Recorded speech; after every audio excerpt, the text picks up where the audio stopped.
High friends, welcome back to चेरीलाज kitchen.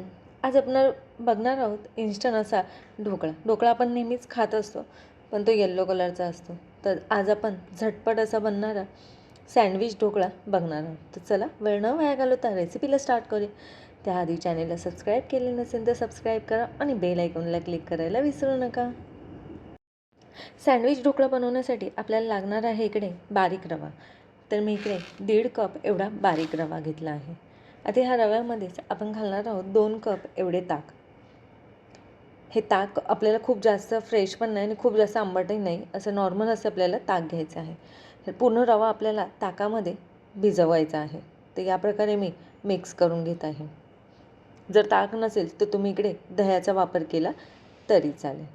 तर हे मिक्स करून आपण 10 मिनटे असे त्याला भिजत ठेवूया. तोपर्यंत आपण पुढची प्रोसेस करूया. तर आपण चटणी बनवणार आहोत यासाठी मी घेतले आहे 1 इंच आलं, 2 चमचे शेंगदाणे आणि हिरव्या मिरच्या घ्यायच्या आहेत 4 ते 5. इथे म्हणजे एकदम छोट्या मिरच्या आहेत, त्यासाठी मी 5 ते 6 मिरच्या घेतल्या आहेत. 1 चमचा जिरे, 2 चमचा साखर, मिरच्यांचे प्रमाण कमी जास्त करू शकता आणि 1 लिंबूचा रस. मी एक पूर्ण लिंबू घेतला आहे मीडियम साईजचा, त्याचा पूर्ण रस घेतला आहे. तसेच चवीनुसार मीठ घातले आहे आणि कलर घातला आहे. कलर ऑप्शनल आहे, नाही घातला तरी चालेल, पण चटणी एकदम ग्रीन दिसावी यासाठी मी कलरचा वापर केला आहे. तसेच यामध्ये मी कोथिंबीर घातली आहे आणि थोडासा पुदिना.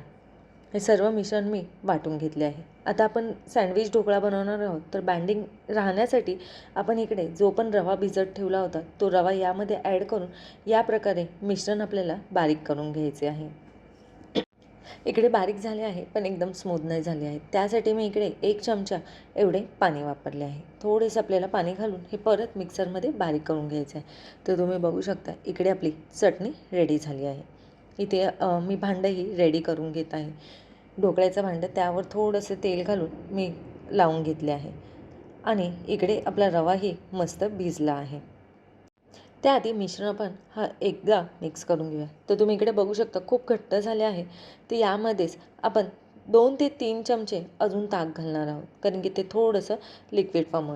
इथे रवाने ताक पूर्ण ऑब्झर्व केलं आहे, त्यामुळे ते पूर्ण घट्ट झालं आहे. आपल्याला एवढं घट्ट बॅटरही नको आहे, त्यामुळे आपण यामध्ये थोडंसं ताक घातलं आहे. आता यामध्येच घालूया चवीनुसार मीठ. मीठ घालून हे मिश्रण आपल्याला परत व्यवस्थित एकजीव मिक्स करून घ्यायचं आहे. इकडे आपले मिश्रण मिक्स झाले आहे. आता आपण ढोकळा बनवूया. आणि तुम्ही इकडे बघू शकता बॅटर मी कशा प्रकारे रेडी केला आहे. खूप पातळ नाही आणि खूप घट्ट नाही, मीडियम असं आपल्याला रेडी करायचं आहे. आता आपण एका छोट्या बाउलमध्ये 2 ते 3 चमचे एवढं बॅटर काढून घेऊया. बॅटर काढून ह्या छोट्या बाउलमधलं जे बॅटर आहे त्यामध्येच घालणार आहोत आपण इनो. तर 1/4 टीस्पून आपल्याला इनो घालायचा आहे. थोडं बॅटर घेऊन इनो घालून आपल्याला ही प्रोसेस करायची आहे. ते इनो घालून ह्याला मी परत एकजीव व्यवस्थित मिक्स करून घेते आहे. इनो घातल्याने आपल्याला ढोकळा एकदम व्यवस्थित फुगतो. आता ही प्रोसेस आपल्याला थोडी फास्ट करायची आहे. लगेच आपण बॅटर भांड्यामध्ये टाकून घ्यायचे आहे आणि एकसारखे त्याला टॅप करायचे आहे.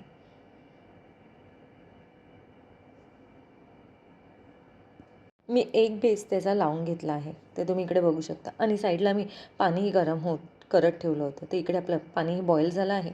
आता ही ढोकळ्याची डिश आपण भांड्यामध्ये ठेवून ह्याला 5 मिनटं असेच वाफवून द्यायचे आहे. तर तुम्ही बघू शकता इथे 5 मिनटं झाले आहे आणि हे वाफले आहे. आता यावरच आपण जी चटणी बनवली आहे ती सर्व चटणी यावर आपण लावून घेणार आहोत.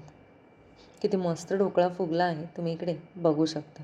आता सर्व साईडने ही चटणी लावून ह्याला परत आपल्याला 2 ते 3 मिनटं असेच वाफवून घ्यायचे आहे. इकडे म्हणजे 2 ते 3 मिनटं झाले आहे, चटणी वाफवून रेडी झाली आहे.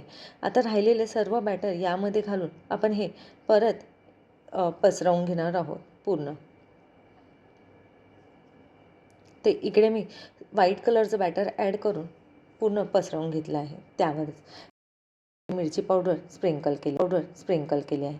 आता ह्याला 10 ते 15 मिनटं आपण वाफवून घेणार आहोत. तर इकडे 10 ते 15 मिनटं झाले आहे आणि मी वाफवून घेतले आहे.